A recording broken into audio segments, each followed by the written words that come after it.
Assalamualaikum dan salam sejahtera. Saya Cikgu Nisa.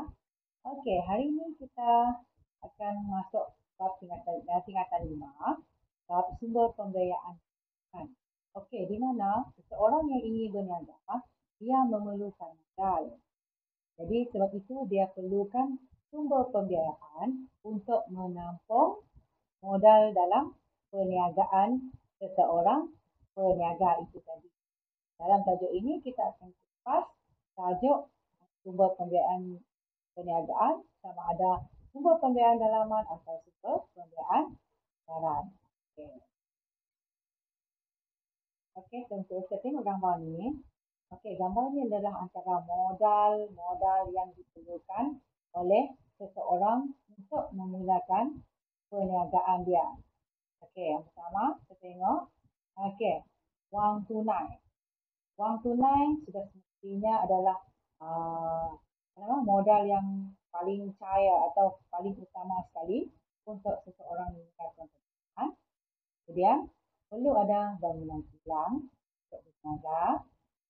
Kemudian inventory atau stok-stok yang ingin dijual dan jentera. Ini antara jenis-jenis modal dalam perniagaan. Lagi wang tunai tadi, bangunan kilang, inventory dan jentera.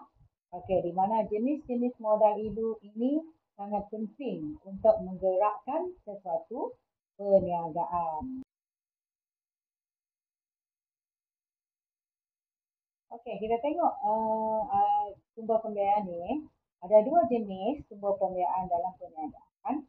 Iaitu yang pertama, sumber pembiayaan dalaman, iaitu simpanan pribadi, iaitu duit yang kita simpan tu sama ada dalam bank atau dalam tabung. Kemudian modal daripada keuntungan reserve. Okey, seterusnya adalah sumber pembiayaan luaran sama ada dari bank dan institusi keuangan dan agensi kerajaan. Okey, kita tengok dulu pembiayaan dalaman. Okey, pembiayaan dalaman ni adalah simpanan pribadi di mana ia adalah sumber asas yang diperlukan oleh usahawan tadi. Okey, dia kumpul duit dia supaya dia mudah untuk berniaga. Seperti wang simpanan pribadi dia. Okey.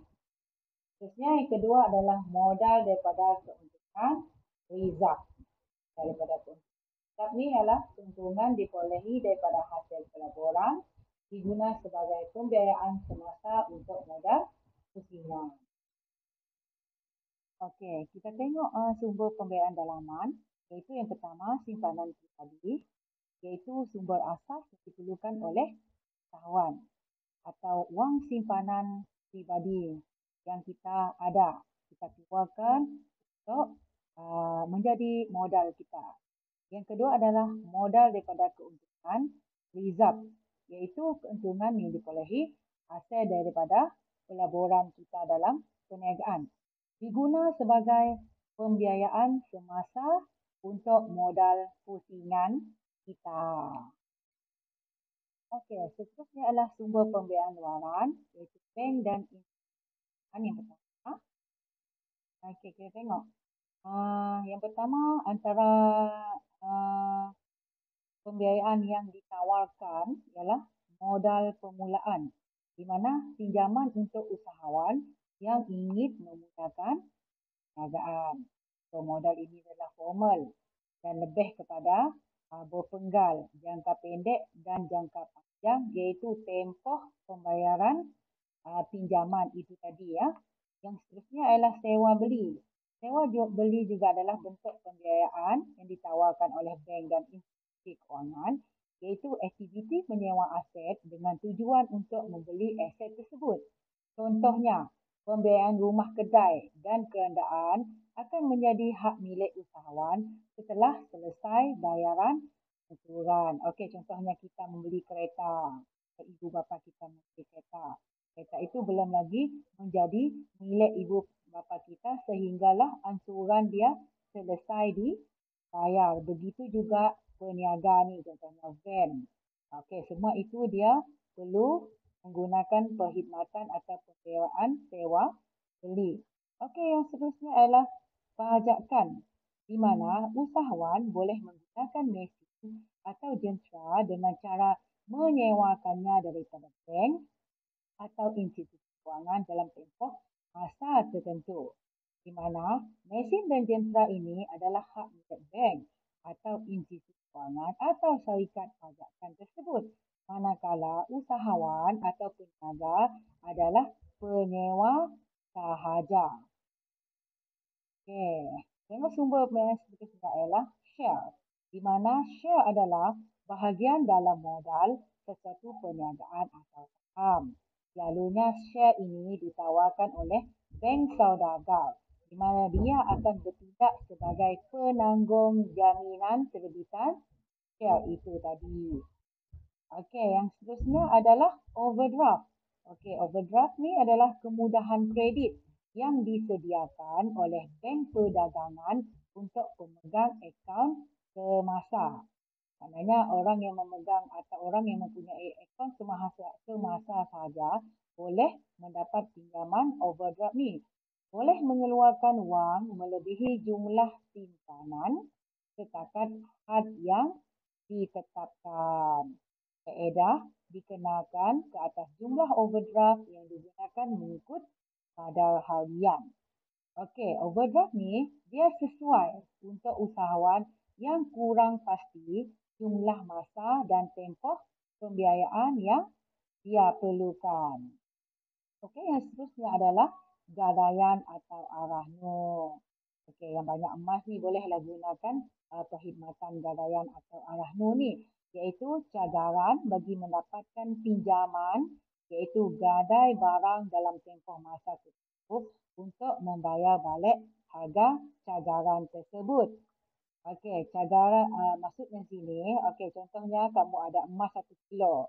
Jadi kamu pergi arahno, kamu gadai emas tersebut, kamu akan dapat duit hasil daripada gadaian atau arahno barang kemas itu tadi. Okey, kemudian cagaran yang tidak dapat dijelaskan, di mana barang cagaran itu akan menjadi hak milik arahno. Itu sekiranya gagal. Sekiranya tak ada masalah, kita akan dapat balik emas kita tadi, dan kita boleh buat cagaran lagi berulang-ulang kali sebagai modal perniagaan kita. Bahagian yang terakhir sekali ialah pemfaktoran, di mana kemudahan pembelian akaun penghutang atau invoice ni. Okey, dia membeli invoice atau akaun belum terima pada harga diskaun, maknanya murah daripada harga biasa lah maksudnya. Okey, syarikat pemfaktoran akan menjadi ejen pengutip hutang dari pelanggan. Maknanya kamu tak payah nak kutip hutang lah. Syarikat pemfaktoran sudah menjalankan tugas dia untuk mengutip.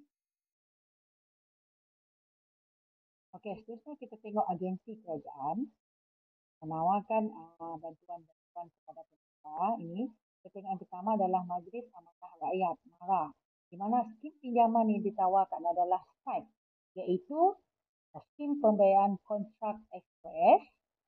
Kedua, skim pembiayaan peningkatan perniagaan. Dan yang ketiga adalah skim jaminan usahawan MARA.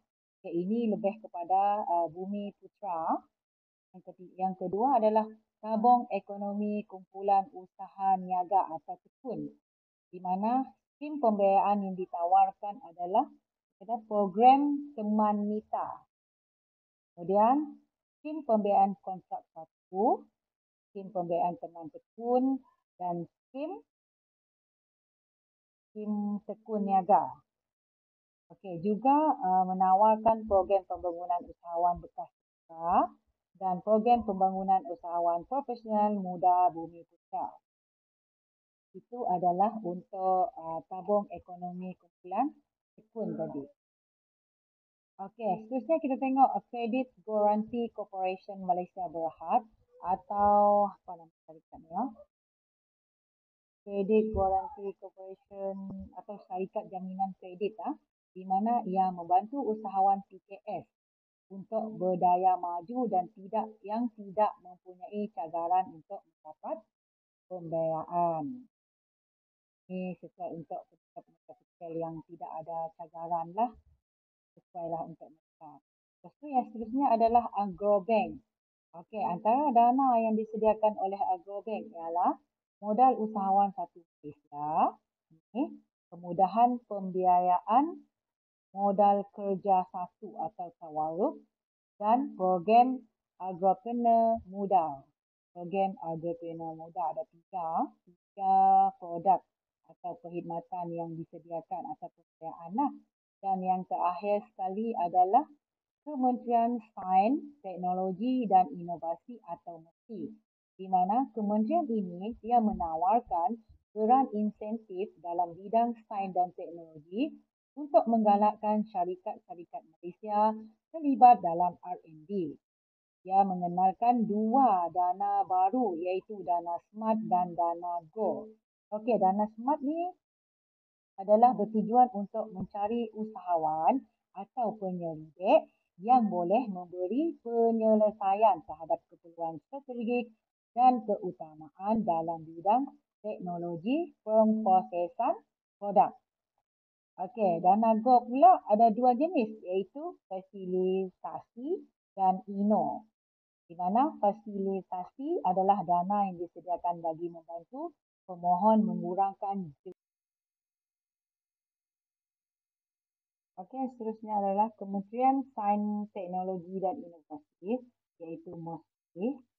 Okey, perkataan ini kita biasa tengok dalam barangan buatan Malaysia atau barang buatan tempatan lah, di mana ia menawarkan geran insentif dalam bidang sains dan teknologi untuk menggalakkan syarikat-syarikat Malaysia terlibat dalam R&D atau Research and Development, di mana kementerian ini telah menawarkan dua dana iaitu dana SMART dan dana GO.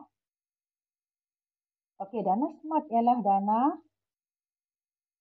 bertujuan untuk mencari usahawan dalam bidang penyelidikan.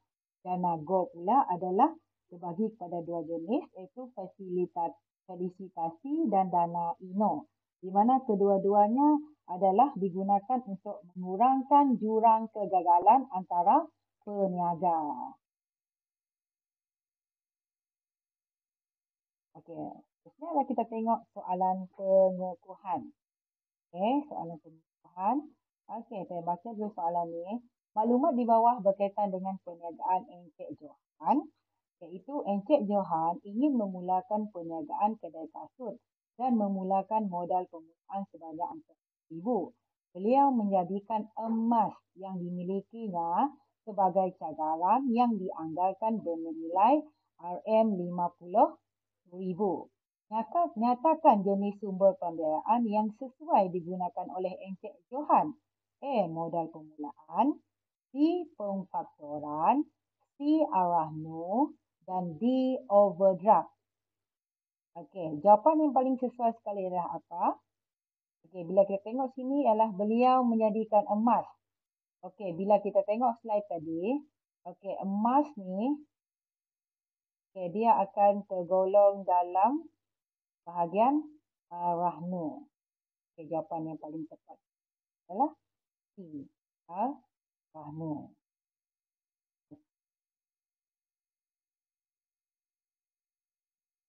Terima kasih kerana memberi sokongan pada cikgu.